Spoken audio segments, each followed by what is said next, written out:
Intel crack करने के लिए मतलब आपको प्रॉब्लम सॉल्विंग स्किल्स की ज़रूरत है, आपको लॉजिकल रीजनिंग की ज़रूरत है। किस टेक्नोलॉजी में आपको लगता है कि यार काम करना चाहिए ज़्यादा? यहाँ पे किस चीज़ का ज़्यादा बूम आपको नज़र आ रहा है? क्योंकि आप पब्लिक स्पीकर भी हैं, एमएस में जाके भी स्पीक करते हैं, जेन एआई से रिलेटेड, डाटा साइंस से रिलेटेड। सो आपको क्या नज़र आ रहा है यहाँ सऊदी अरब में? क्लाउड पे ज़्यादा फोकस है। ये लोग है ना, अभी तो गूगल क्लाउड इधर आया है, बिल्कुल। अमेज़न आया नहीं है, अभी नेक्स्ट 2026 तक आएगा। तो यहाँ पे है ना बहुत से एप्लीकेशंस जो ऑन प्रीमियस है, तो वो माइग्रेशन के ज़्यादा अपॉर्चुनिटीज़ होंगे। अगर आप ऑलरेडी एक्सपीरियंस हो तो क्लाउड माइग्रेशन के ज़्यादा जॉब्स होंगे। स्किल गैप तो है यहाँ पे, तो they want to move faster. Saudization तो वो भी है, विजन 2030 ये सब चीज़ें हैं। लेकिन ऐसा नहीं है कि जॉब्स नहीं है या निकाला जा रहा है।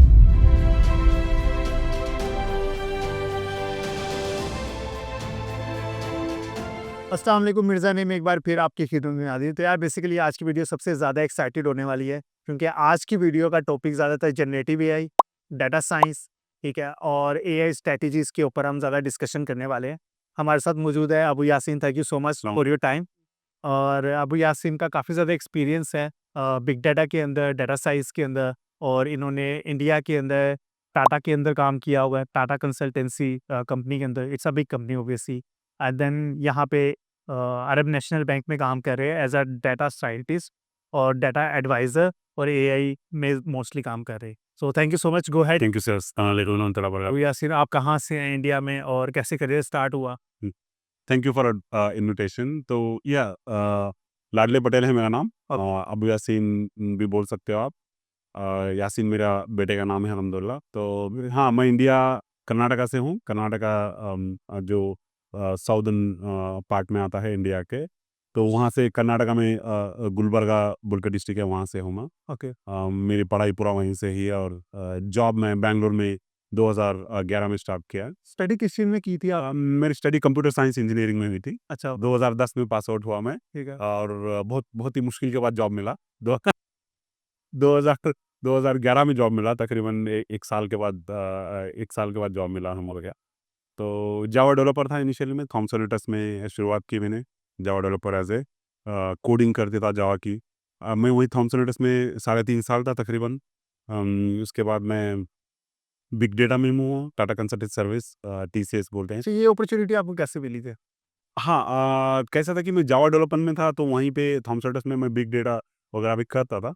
तो वहाँ पे कैसा था, साढ़े 3 साल के बाद मैं सोचा कुछ चेंज कर लूँ, और मेरी शादी भी होने वाली थी, तो थोड़ा पैसे भी चाहिए था। ओके। तो और मैं बिग डेटा थोड़ा बूमिंग था, तो मैं वहीं पे अच्छे से रेज़्यूमे बनाया, और वहाँ के इंडिया के जो लोकल जॉब पोर्टल्स होते हैं, वहाँ पे अपडेट किया मैंने प्रोफ़ाइल, और इंटरव्यूज़ आना शुरू हो गए।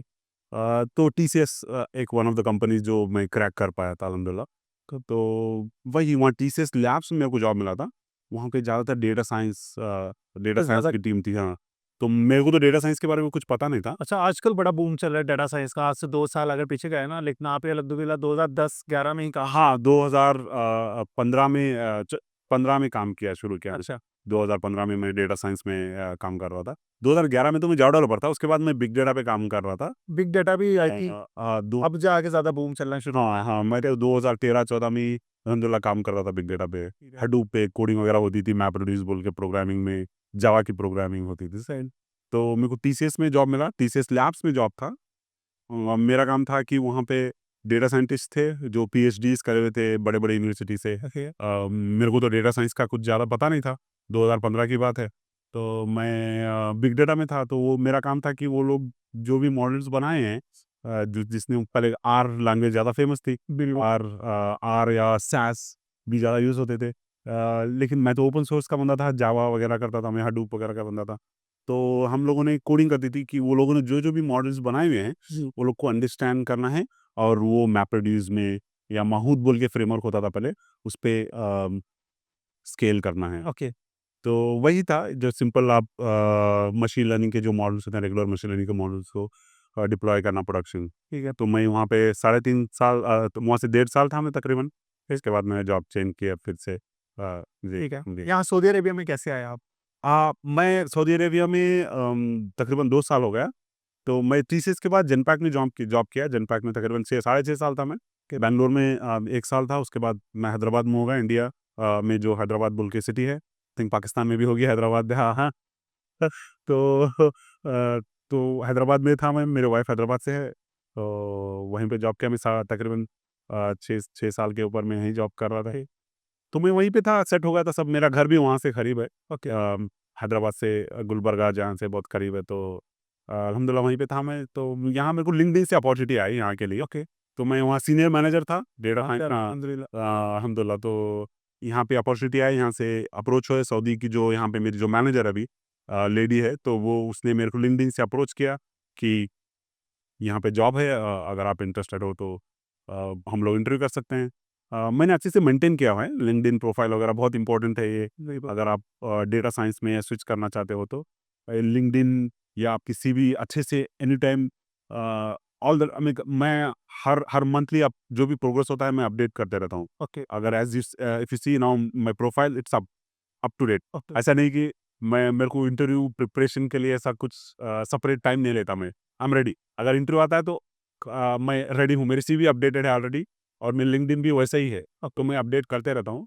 दिस इज़ वेरी इंपॉर्टेंट, क्योंकि ऐसा नहीं हो कि हम लोग रहे जॉब करें 1 साल, 2 साल, 3 साल, और सीवी के लिए हम महीने 2-3 महीने लगाए हैं, फिर बाद में सोचें। एग्ज़ैक्टली यार, आपने तो एआई में ऐसा नहीं होता, you have to be more agile. अगर आप you have to be more open, learn, इसी इसी से आप उस इंटरव्यू से आपको अपॉर्चुनिटी अगर मिलती है, तो उसको सीखने को मिलता है आपको, कि आप अपने आप को अपस्किल कर लेते हो, रीस्किल कर लेते हो इंटरव्यू के दरमियान। ओके। ऐसा होता है कि आप काम करते रहते हो, कि वो जो काम करते हो आप इंटरव्यूज़ में अलग चलता है, मतलब जो दुनिया में अलग चलता रहता है, जनरेटिव एआई पे फॉर एग्ज़ाम्पल, जैसे आपको इंटरव्यू में वो अलग से चीज़ें, तो आप अगर अप टू डेट हो, प्रोफाइल अगर अप टू डेट है आपकी, तो इट बिकम्स ईज़ियर। तो मैं अल्हम्दुलिल्लाह अप टू डेट था, तो ये सऊदी से आया था मेरे को कॉल अल्हम्दुलिल्लाह, तो और आसान थी इंटरव्यू तो, और मैं इधर में हो गया सर तो। आपको किसी रिक्रूटमेंट एजेंसी ने अप्रोच किया था या डायरेक्ट कंपनी ने? हाँ, डायरेक्ट मेरा मेरे मैनेजर ने अप्रोच किया होता, ओके। और वही बोलता हूँ ना मैं, लिंक्डइन अच्छे से है तो आपको ये फिर प्रोसेस बड़ी कोई स्मूथ था, हाँ, बहुत बहुत स्मूथ, बहुत आसान था। फिर और कंपनी ने आपके लिए 3-4 माह वेट भी किया। हाँ, 3-4। 3-4 माह वेट भी किया है, हाँ, अब मेरा नोटिस पीरियड 3 महीने था, ठीक है? तो मैं जैसे ही रेज़िग्नेशन डाला, 3 महीने नोटिस पीरियड था। उसके बाद वो लोगों ने प्रोसेस शुरू किया, वहाँ के जो मतलब वो अटेस्टेशन जो प्रोसेस होता है ना, मेरा डिग्री स्टैंपिंग वगैरह, एम्बेसी वगैरह जो भी होता है, तो वो 3 महीने लगा, तो उसके बाद मैं डायरेक्टली इक़ामा वीज़ा पे आ गया। उसके बाद मेरी फैमिली भी आ गई अल्हम्दुलिल्लाह 1 मंथ के अंदर। अच्छा आजकल फ्यूचर क्या है? मतलब कि सऊदी अरेबिया के अंदर फ्यूचर क्या चल रहा है? मतलब कि किस चीज़ पे काम करना करना चाहिए और फिर हमें रिक्रूटमेंट एजेंसीज़ को अप्रोच करना चाहिए या रिक्रूटमेंट एजेंसीज़ आपको अप्रोच करे? यानी कि किस टेक्नोलॉजी में आपको लगता है कि यार काम करना चाहिए ज़्यादा? यहाँ पे किस चीज़ का ज़्यादा बूम आपको नज़र आ रहा है? क्योंकि आप पब्लिक स्पीकर भी हैं, एमएस में जाके भी स्पीक करते हैं, जेन एआई से रिलेटेड, डाटा साइंस से रिलेटेड। सो आपको क्या नज़र आ रहा है यहाँ सऊदी अरेबिया में? देखो, एआई तो है ही, एआई या मशीन लर्निंग पे तो अपॉर्चुनिटीज़ है ही। यहाँ पे शॉर्टेज है रिसोर्सेज के, जो इंडिया है, अब पाकिस्तान है, या वहाँ से ऑब्वियसली वो लोग दूसरे कंट्रीज़ को, जैसा यूएस है, यूके है, कंट्रीज़ को सपोर्ट करते हैं। तो टेक्नोलॉजी वाइज जो इंडिया में तो आई आई नो कि हम लोग बहुत ही ज़्यादा है, रिसोर्सेज स्किल्स ज़्यादा है, तो एआई यहाँ पे शॉर्टेज है। ओके, तो एआई का तो है ही। इसके अलावा यहाँ पे क्लाउड पे ज़्यादा फोकस है। ये लोग है ना, अभी तो गूगल क्लाउड इधर आया है, बिल्कुल। अमेज़न आया नहीं है, अभी नेक्स्ट 2026 तक आएगा।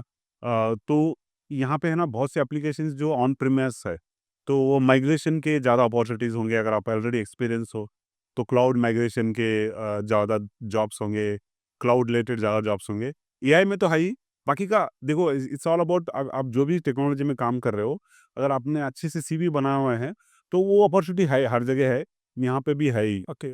तो एआई ज़्यादा है, मतलब आई मीन टू से, और बिग डेटा, क्लाउड एरा, और क्लाउड, ये सब चीज़ें, गवर्नेंस भी ज़्यादा है इधर। तो ऑलमोस्ट हर टेक्नोलॉजी है, जैसा इंडिया में, पाकिस्तान में होते हैं यहाँ पे। यहाँ पे थोड़ा शॉर्टेज है, क्योंकि यहाँ पे रिसोर्स जो है ना, फ्रेशर्स में है वो ज़्यादा, जैसे एक्सपीरियंस लोग नहीं है एआई में, यहाँ बहुत ही कम लोग हैं। तो अगर आप ऑलरेडी काम कर रहे हो एआई में, या क्लाउड में काम कर रहे हो इंडिया में, पाकिस्तान में, तो अगर आप सही से, अगर आपकी सीवी अपडेट कर लिया, तो यहाँ के जॉब पोर्टल्स में आपने अपडेट किया आपकी सीवी, सेइंग दैट आप यहाँ के लिए ओपन हो, तो आपको कॉल्स आना शुरू कर देंगे। ऐसा नहीं कि आप अप्रोच करें एजेंसी को, एग्ज़ैक्टली। आपको एजेंसीज अप्रोच करना शुरू कर देंगे, अगर आप सही से सीवी बनाएं आप ये। Okay, that's great. जी। अच्छा मिसाल के तौर पे मैंने डाटा साइंटिस्ट बनना है, या मुझे जेन एआई में काम करना है, ही एक रोड मैप बता दें मतलब कि मैं कैसे स्टार्ट करूँ? अगर मैं अभी फ्रेश ग्रेजुएट हूँ, मुझे क्या करना चाहिए? देखो एज़ अ फ्रेश ग्रेजुएट के लिए तो मैं सजेस्ट नहीं करूँगा कि जेनी एआई करे या एआई करे। ओके, तो मोस्टली फ्रेश ग्रेजुएट्स के लिए तो यहाँ पे सऊदी में तो ज़्यादा अपॉर्चुनिटीज़ नहीं है। तो मैं इंडिया के लिए अगर मैं बोलूँगा फ्रेश ग्रेजुएट्स के लिए तो मोस्टली मैं बोलूँगा कि आप अच्छे से एप्टीट्यूड कर लो। इंडिया में जैसा बुक्स होते हैं आर.एस. अग्रवाल या कोडिंग अच्छे से प्रैक्टिस कर लो। फ्रेश ग्रेजुएट है तो मोस्टली आप सॉफ्टवेयर इंजीनियरिंग स्किल्स या जो इंटरव्यू क्रैक करने के लिए स्किल्स चाहिए वो पढ़े। ओके, अगर आपको एआई इंटरेस्टेड है तो वही कोर्सेरा है, यूडेसिटी है, यूडेमी है और बहुत से यूट्यूब चैनल है, जैसे क्या बता सकते हैं। हाँ हाँ, कृष्ण नायक बोल के है, अपने अपने एरिया का, कर्नाटक का है। वो बंदा बहुत ही बहुत बहुत ज़्यादा फेमस है और अच्छे से पढ़ाता है। मैं भी रेफर करता रहता हूँ उसको कभी कभी। तो वो बहुत ही अच्छा है, यूट्यूबर है जो बहुत फ्रीली पढ़ाता है। वो अच्छे से रोड मैप एक्सप्लेन करता है। उसके अलावा कोर्सेरा है वगैरह, जो भी है बड़े टॉप यूनिवर्सिटी के प्रोफेसर्स वहाँ से पढ़ाते हैं। तो बट मेरे रिकमेंडेशन ये फ्रेशर्स के लिए तो आप इंटरव्यू क्रैक कैसा करना ये स्किल सीखें रादर देन दीज टेक्नोलॉजीज। देखो आप क्या होता है कि technology is going to change day by bye हाँ डे बाय डे आप इंटरव्यू क्रैक करने के लिए मतलब आपको प्रॉब्लम सॉल्विंग स्किल्स की ज़रूरत है, आपको लॉजिकल रीजनिंग की ज़रूरत है, आपको मैथमेटिक्स की ज़रूरत है, जो इंजीनियरिंग में हम लोग पढ़ते हैं उतना ज़्यादा ध्यान नहीं देते। लेकिन वो इंडिया में जैसे कि आप इंटरव्यू अटेंड करने जा रहे हो या पाकिस्तान में जा रहे हो, तो आपको मेरे को लगता है कि I don't know about Pakistan situation कैसा इंटरव्यू होता है, लेकिन इंडिया में तो ऐसा इंटरव्यू होता है कि आप एज अ फ्रेशर हो तो फर्स्ट राउंड आपका एप्टीट्यूड होता है जो आपको मैथमेटिक्स के स्किल्स चेक करती है। Okay, and then you go to reasoning, logical reasoning, and then you go to coding test. Okay, तो वही data structures and algorithms, SQL, ये सब पढ़ोगे ना आप। जैसे कि लीड कोड है बहुत अच्छा प्लेटफॉर्म है। यहाँ से आप प्रॉब्लम सॉल्व करोगे, जैसे कि ये 150 लीड कोड 150 चैलेंजेस, एसक्यूएल 50 और एसक्यूएल एडवांस 50। ओके, ये प्रॉब्लम सॉल्व करोगे ना, आपके इंटरव्यू में यही पूछा जाएगा। आपको व्हाट इज जेनीआई नहीं पूछेंगे ज़्यादातर कंपनीज में। एग्ज़ैक्टली। स्टार्टअप होती हैं तो वो पूछती हैं, लेकिन मोस्ट ऑफ द कंपनीज आपको प्रॉब्लम सॉल्विंग स्किल पूछती हैं। अगर आप वो पढ़ोगे ना तो इंटरव्यू क्रैक करो, उसके बाद you can change your career. जैसे कि मैं जावा डेवलपर था, उसके बाद बिग डेटा, उसके बाद data science and then now senior advisor. तो मेरी करियर भी वही था। मैं क्या किया कि मैं जैसे ही कोर्स कंप्लीट, इंजीनियरिंग हो गई मेरी, तो मैं कोर्स करा बस, rather than interview cracking skill करने से अच्छा मैं जावा कोर्स किया। जब मैं इंटरव्यू अटेंड करना शुरू किया, वहाँ पे तो एप्टीट्यूड था, वहाँ पे तो डेटा स्ट्रक्चर्स था। तो फिर मैं आई हैड टू रीलर्न। तो इट बिकम डिफिकल्ट। वही ट्रेंड हो रहा है अभी भी। तो इन माय व्यू फ्रेशर्स तो प्रॉब्लम सॉल्विंग पे फोकस। Okay, that's great. हाँ, आप अभी अरब नेशनल बैंक में एज़ अ सीनियर एडवाइज़र हैं। राइट। आपकी एक्सपर्टीज़ क्या है? वहाँ पे आप क्या काम कर रहे हैं? ठीक है? और फिर बात करेंगे सैलरी पे कि क्या है सैलरी यहाँ पे क्या पैकेज दिया जाता है? हाँ, तो मेरा काम तो इनिशियली वही था कि डेटा साइंटिस्ट ने कोड लिखा हुआ था, नोटबुक्स वगैरह बनाए हुए थे, तो मेरा काम स्केल करो, प्रोडक्शनाइज़ करो, वही था इनिशियल। उसके बाद मैंने वो देखा, मशीन लर्निंग इंजीनियर बोलते हैं, वो काम था। उसके बाद मैं ऑलरेडी लीडरशिप पोजीशन पे था इंडिया में, तो मेरी मैनेजर ने पोटेंशियल देखी मेरे में, तो अल्हम्दुलिल्लाह मेरे को प्रमोट करके सीनियर एडवाइज़र बना दिया। तो सीनियर एडवाइज़र मेरा काम यही है कि मैं कौन-सा भी यूज़ केस आता है बैंक में, उसको असेस करूँ, और देखूँ कि उसका क्या बेनिफिट है। एंड देन उसको टीम बनाऊँ कि कौन-कौन चाहिए वो एग्ज़ीक्यूट करने के लिए, और टास्क ब्रेक डाउन करूँ कि कैसे उसको एग्ज़ीक्यूट करें। एंड देन असाइन करूँ वो टास्क जो डेटा साइंटिस्ट जूनियर्स को, and then start executing and supporting them whenever needed. तो कोडिंग भी कर लेता हूँ कभी-कभी, लेकिन mostly it is more on the advisor side, कौन सा एल्गोरिथम्स चाहिए, कौन सी कोडिंग प्रैक्टिस चाहिए, यही यही सब, उसको बिज़नेस केस कैसा बनाना है, उसको वैल्यू कैसा जनरेट करना है। एज़ अ डेटा साइंटिस्ट आप एक्यूरेसी, प्रिसिशन, रिकॉल बात करते हो, वो नंबर्स को कैसे उसको मॉनेटरी वैल्यू या उसको सऊदी रियाल में कैसे कन्वर्ट करना है, उसका बेनिफिट क्या होता है, ईआई उसका इसका। तो बिज़नेस लेवल बोल सकते हैं, बिज़नेस लेवल पे ज़्यादा इन्वॉल्व हैं ये भी। जी, ओके, दैट्स जी, ग्रेट। हाँ, ब आप काफ़ी इवेंट्स भी अटेंड करते हो एज़ अ स्पीकर हैं आप वहाँ पे। एज़ अ ज मेरा ख़्याल है आप जनरेटिव एआई से रिलेटेड ज़्यादा बात करते हैं, machine learning, deep learning. Right, right. र अब मिसाल के तौर पे अभी लीप हुआ था, सीमलेस इवेंट मैंने वहाँ पे आपको देखा था, उसके बाद लीप इवेंट हुआ है, वहाँ पे भी आप गए होंगे। तो सऊदीज़ इन्वेस्टिंग अ लॉट मतलब कि एक्सप्लोर करें, बाहर से लोग आएँ, आके चेक करें मतलब कि हाँ, हम कितना स्पेंड कर रहे हैं। तो आपको क्या नज़र आ रहा है? ये बूम वर्ड्स हैं या ऑथेंटिसिटी है इसमें? आप एज़ अ पब्लिक स्पीकर भी हैं, तो आपको क्या नज़र आ रहा है यहाँ सऊदी अरेबिया के अंदर? देखो हर जगह यही है, हर कंपनी यही कर रही है कि जनरेटिव एआई पे ज़्यादा फोकस है। इन्वेस्टमेंट्स तो हो रही हैं, यहाँ बोल के नहीं हर जगह है, यहाँ कुछ ज़्यादा हो रहा है क्योंकि यहाँ पे ये मतलब बूमिंग इंडस्ट्री है, यहाँ पे लोग आ रहे हैं, ये लोग भी मार्केट ओपन किया हुआ है, स्टार्टअप्स ईज़िली आ सकते हैं इधर। तो रेस्ट ऑफ द वर्ल्ड यहाँ पे भी ये ज़्यादा है ये, लेकिन यहाँ पे अभी क्या है कि it's not just a boom, यहाँ पे हो रही हैं चीज़ें हो रही हैं, हम लोग भी कर रहे हैं। लेकिन उतना जैसा दिखता है वैसा नहीं है, लेकिन कर रहे हैं काम लोग, हर हर बैंक ऑलमोस्ट कर रहा है जनरेटिव एआई पे। और यहाँ का जो सेंट्रल बैंक है, जिसे मैं बैंक बोल रहा हूँ, बैंक सेंट्रल बैंक जो होता है सामा बोलते हैं, वो लोग भी बहुत सपोर्ट कर रहे हैं चीज़ों को, टेक्नोलॉजी या इनोवेशन इनोवेशन आने के लिए। और यहाँ पे सेपरेट सेपरेट एंटिटीज़ है जो ये सब चीज़ें इनिशिएटिव लेने के लिए सपोर्ट कर रही है। ओके। तो यू कैन से यहाँ पे मोर ऑन द गवर्नमेंट या बहुत ज़्यादा सपोर्ट करे। और शॉर्टेज ऑफ रिसोर्सेस है इधर, लोग वो टेक्नोलॉजी है ना, यहाँ के लोग जो है ना फ्रेशर्स ज़्यादा है कंपेयर टू दिस एआई पे लोग एक्सपीरियंस। या तो तो वो गैप है। और बाकी का तो इन्वेस्टमेंट्स तो है और काम भी चल रहा है सब। That's why they are hiring approximately minimum 5 year experience भी। हाँ, बोल सकते हो 5 इयर्स अगर एक्सपीरियंस है आपका, आप अच्छे से सीवी बना लिया, आपने अच्छे से अपडेट करते गए, तो you don't have to apply, आपको कॉल्स होना शुरू हो जाएँगे। आपको क्या करना है कि आपको प्रेफर्ड लोकेशन जैसे लिंक्डइन है या कोई भी जॉब पोर्टल है, आप you are in India right now, but आप preferred location you change it to like Saudi Arabia, okay. और then you start getting calls. That's great. अच्छा, सैलरी की अगर बात करें, अगर कोई डाटा साइंटिस्ट है जिसका 5 ईयर का एक्सपीरियंस है, वो क्या सैलरी एक्सपेक्ट कर सकता है यहाँ पे?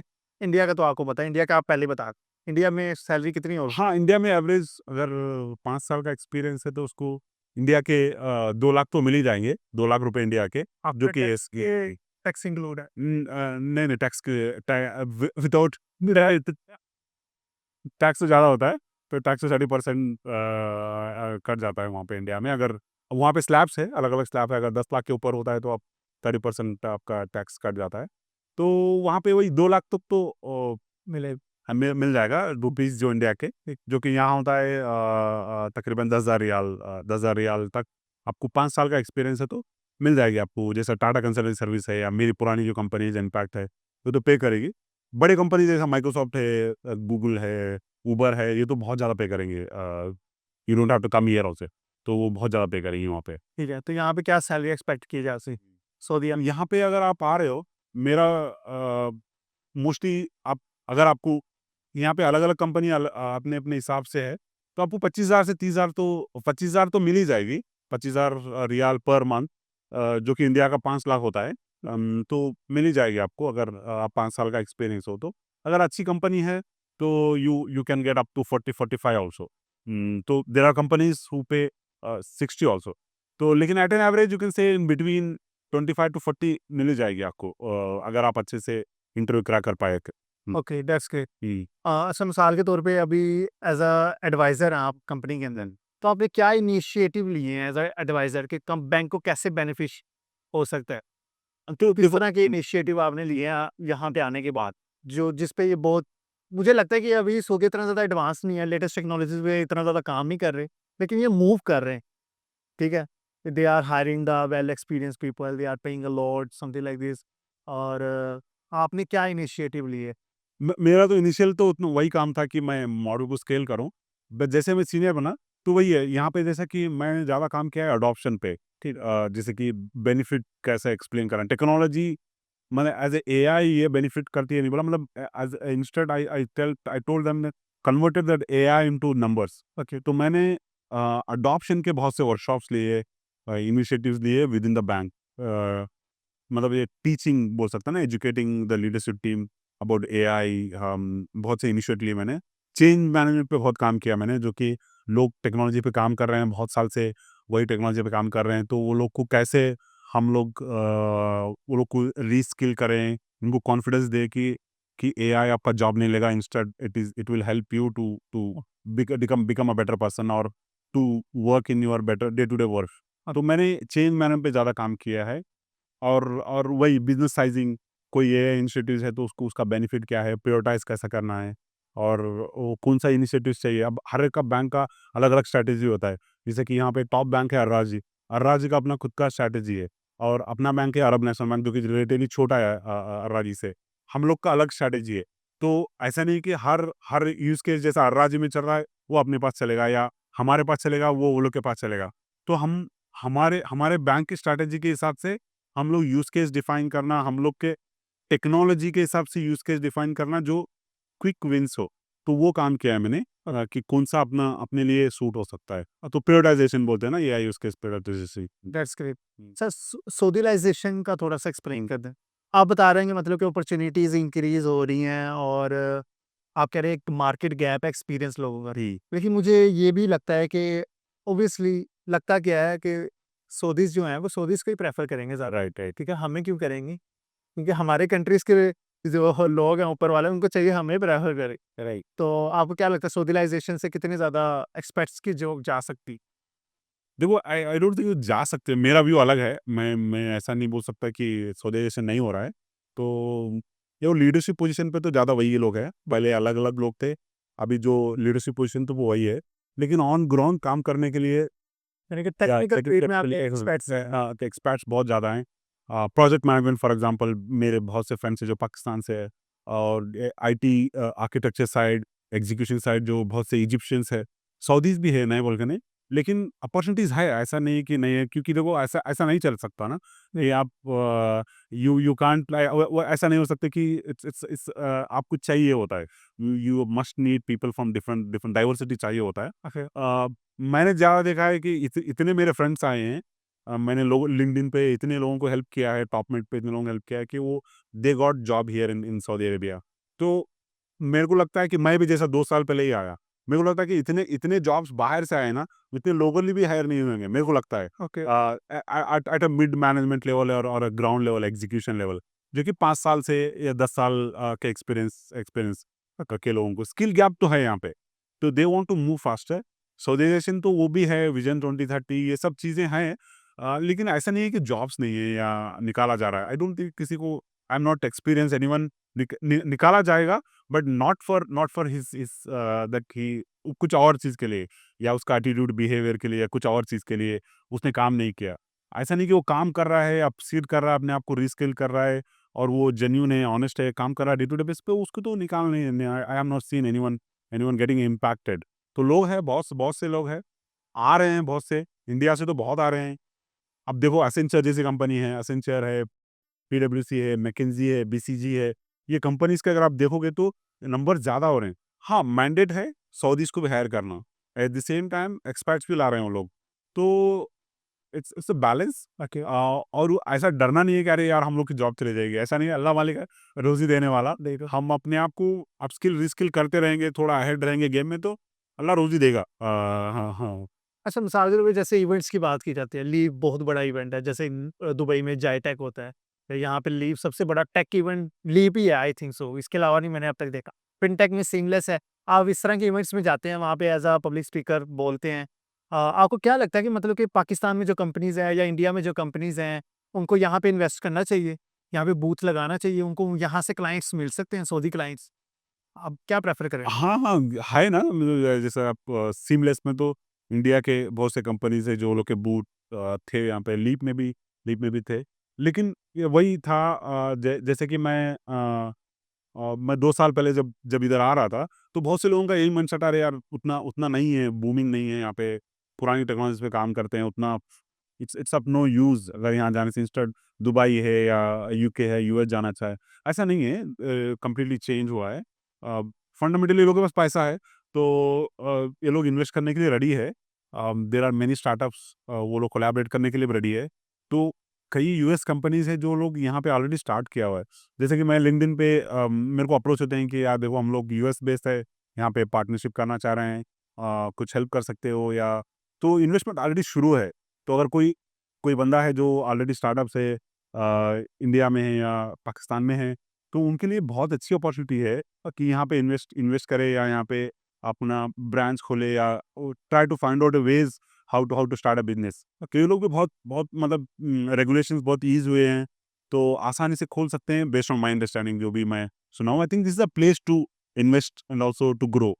ओके, दैट्स जी। ग्रेट। हुँ। लिविंग एक्सपेंसेस यहाँ पे कितने हो जाते हैं?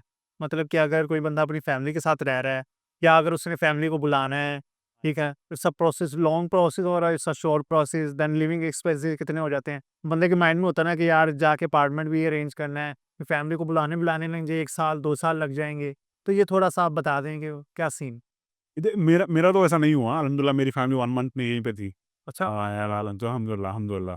तो मैं तो मेरे बच्चे हैं 2 तो I can't stay without them, तो मैं मेरी फैमिली तो इमीडिएटली आ गई थी 1 मंथ के अंदर। ठीक है। तो मैं जैसे आया था, तो वीज़ा वगैरह तो आसानी है, it all depends on your profession. तो मेरे लिए भी बहुत आसानी हुआ था। तो एक्सपेंसेस तो पहले से तो अब ज़्यादा है, जैसा मैं 2 साल पहले आया था, थोड़ा रिलेटिवली कम था। अब कुछ ज़्यादा ही हैं। जो मान लो रेंट है, अब जैसा मैं एरिया में जो रहता हूँ, मेरे बैंक के पास ही रहता हूँ मैं, तो वहाँ पे रेंट है तकरीबन 25 से 30 हज़ार रियाल पर मंथ।